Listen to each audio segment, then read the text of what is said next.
Good morning.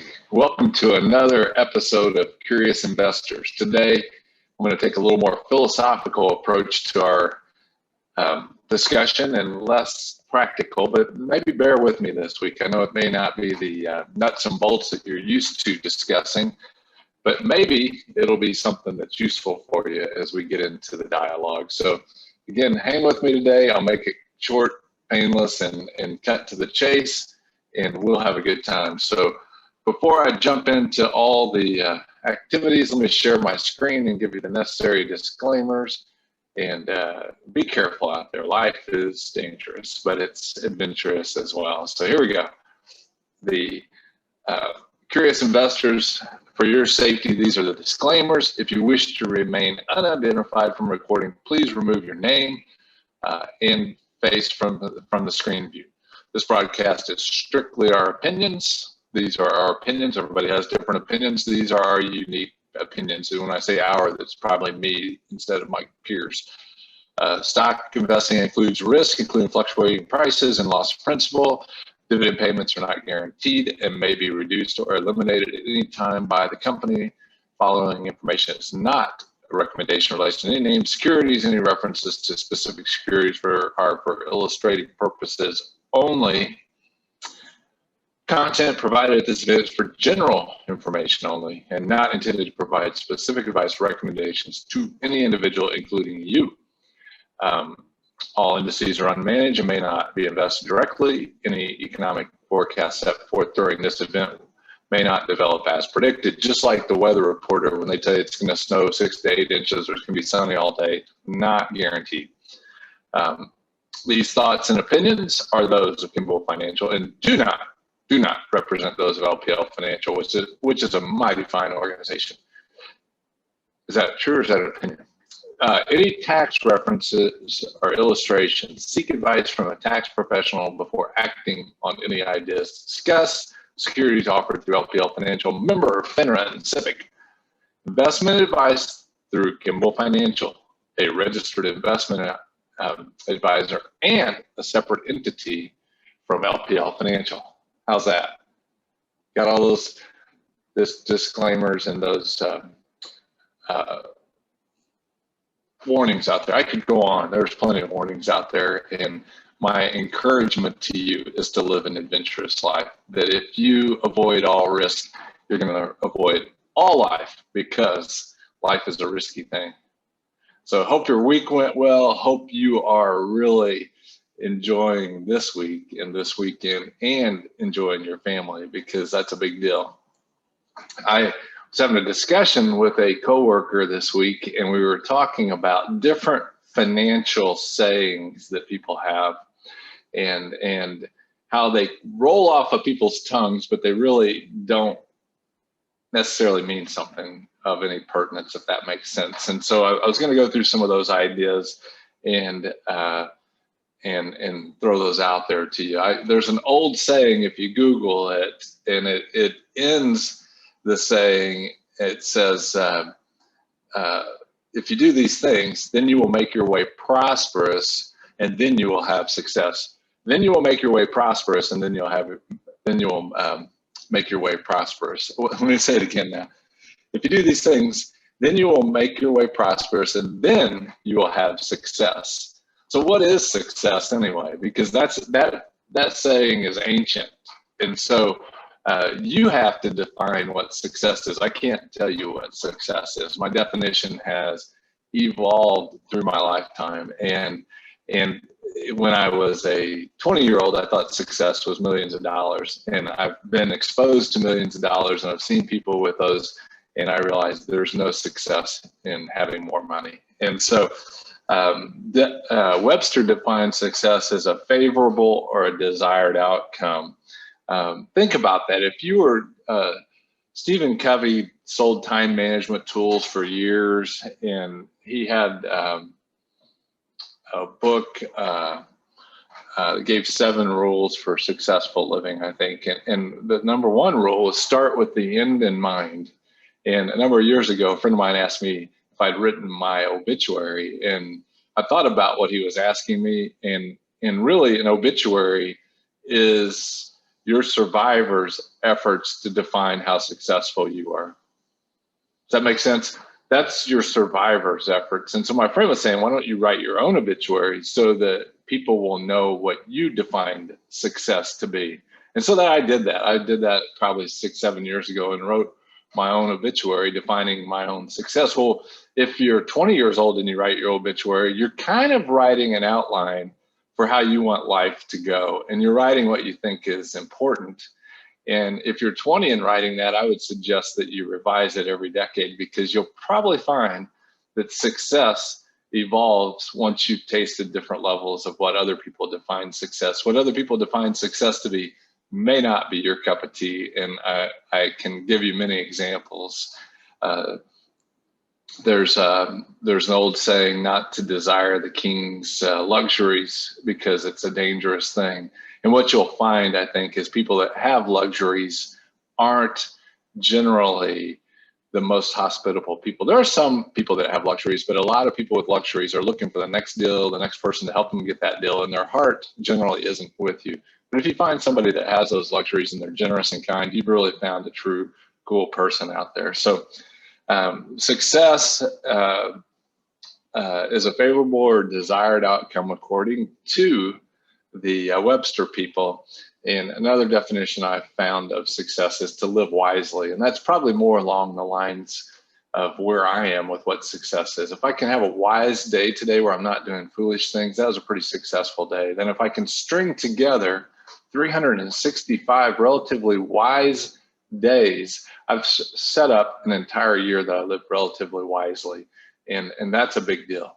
That is a big deal. There's plenty of foolish things you can do out there, and you'll find failure in those foolish things because they end up having you chase your tail, waste time, waste money, waste energy, and you don't want to spend life living foolishly. So that would be the opposite of what I'd say success would be. I'm going to try to share my screen here, and I just saw this 60 Minutes video when it came out in September of 2011, and this little section, if I can get it to play properly, is what I'm going to stop this real quick. I'm going to share my computer sound here. And so this section of this 60 Minutes interview with the Dallas Cowboys owner, Jerry Jones, when I was watching it had an impact on me. I was just contemplating what he says in this little section of the interview. You can go find it out on YouTube yourself and watch the whole interview. But they went through all of his wealth and all of his success and how he got to where he is. And they get to this point where the interviewer says, "You're terrified of being broke." And he says, "Yeah." And then he says, "You're worth over $2 billion. Yeah, I run scared," is what he says. But I thought you might enjoy watching this. So watch this. It's quick and it's going to go by, but watch this really quickly and listen intently as he says what he says here. In Dallas, Texas. You were broke? Let's say this. I hadn't paid that bill. And certainly I was operating on fumes and not a full gas tank. You're terrified of being broke? Yes. You're worth $2 billion. Yeah, but Scott, unlike a professional, there's no doctor's degree to fall back on. There's no job to fall back on. What's out there is to keep your voice from breaking, grab a briefcase, jump in a car, and go try to sell somebody. I don't want to go back that far. And so, yeah, I run scared.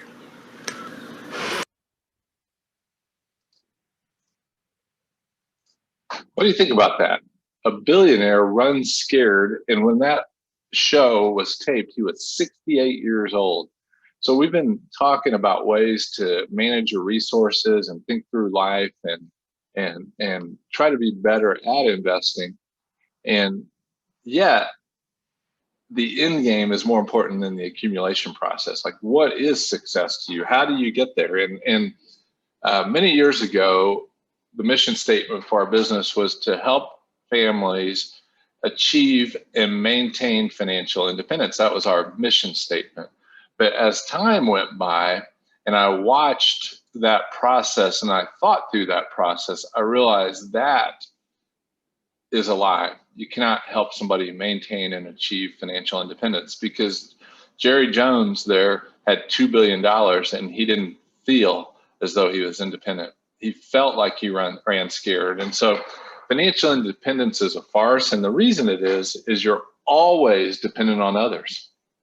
Jerry Jones is dependent on others today. He's almost 10 years older than he was at that point, and he's just as dependent on others today as he was 10 years ago. And so he's not financially independent. The wealthiest people in the world, they have a lot of finances, but they're not independent because they can't always make their decisions on their own. They need other people to help them. And so that idea that you can be independent with enough money is a farce. And I'd encourage you just to think about that. You're always dependent on others, no matter what. And consequently, a few weeks ago, we discussed one of the principles I thought is most important is that giving is one of the most important things. As you give to others, those people for which you might be dependent on probably are going to give back to you in your time of need, would be my guess. During the late 90s, there were commercials that went out because the stock market was going crazy like it was right now, and everybody could make money hand over fist without much effort, which tends to say that's a risky market. And one of the insurance companies had a commercial going on, maybe during Super Bowl weekend like this, that said, "What's your number?" And the idea was that you could come up with a mathematical number that would be enough for you. And I always thought that was kind of weird, because you can't really have enough, because the number that you think is enough can be affected by a lot of other moving parts and cause you to end up with a number 0 or less. And that's been done over and over and over again. That you can go back and read history of people that had a lot of money and they lost it all. And so the idea that you can be independent is, you can believe that if you want, but it's just not realistic, because there's so many moving parts that can affect your finances between now and your finish line. Financial peace is another one of those kind of ideas that I think it sounds good, but it's just a thing that is learned and not attained by doing the right principles in life. And so one example would be budgets just don't work. You've heard that budgeting works, but it may work for you, but budgets don't work for everybody. And there's a lot of reasons, or psychological reasons, but the fact of the matter is very few people actually budget out there. And so if they work so well, a lot of people would be doing it. It's just like a diet. Diets don't work, because if they did work, there wouldn't be diets at some point. People would eat properly and people would spend their money properly. And so they just don't work. And so that it's a bit of a farce to believe that they do.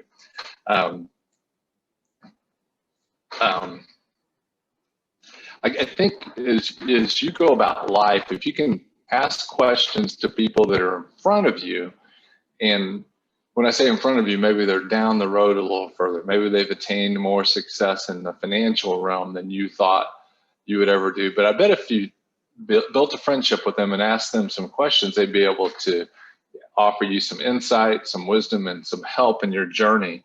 And one of those things that I am pretty confident is that most wealthy would agree that life was a bit more peaceful when they didn't have all that wealth.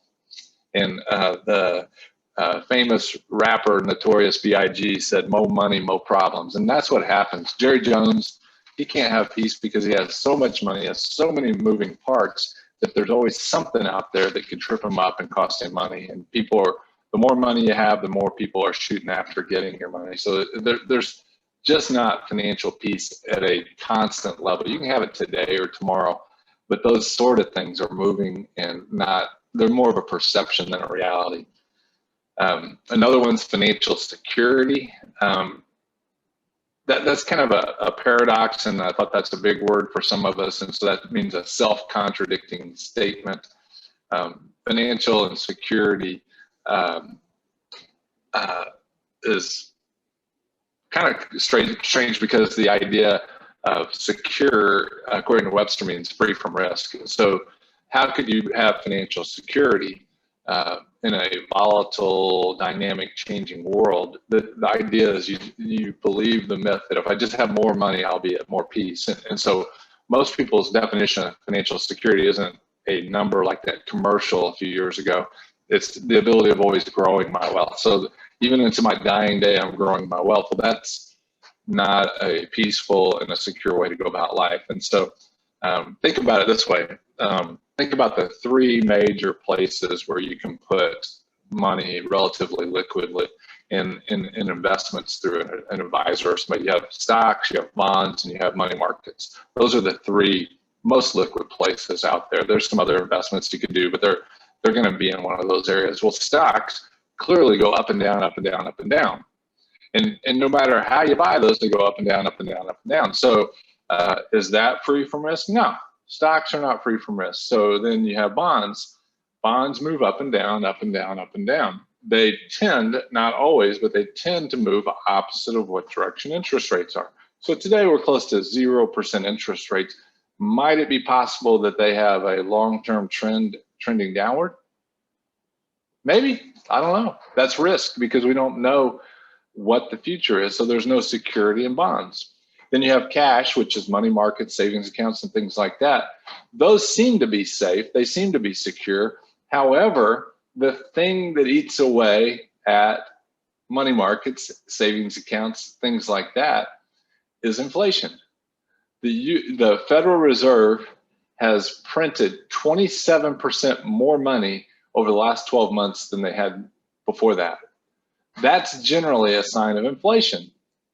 So your savings accounts, even though they may show the same amount that you had the month before and pay you a little bit of interest, they're still losing buying power. And so that's not secure. So the idea of financial security is it sounds fine, but your money is a moving resource. It's a changing resource, and either you or somebody else needs to manage that to try to sort through the risks that are there and make the best possible decisions that you can make with where the economy is at that point in time. You're not going to make the right decisions all the time, and that's one of the farces out there that you're going to get things right. You're not, because it's not possible to be right all the time. The future is unknown, and nobody has a crystal ball. If they tell you they do, they're probably trying to scam you. So there is no safe place out there to just lay your head on the pillow and know that everything's going to work out happily ever after. I'm not trying to be a pessimist. I'm just trying to help you understand that every decision involves some disappointment possibility. And so that's why you have to be either having somebody manage your resources and helping you, or do it yourself and be very active in that process. I think the solution to the myths that I've kind of talked about is just knowing truth. Truth will help you think through the myths and make wise decisions, I think. Honesty reduces the risk of being taken advantage of.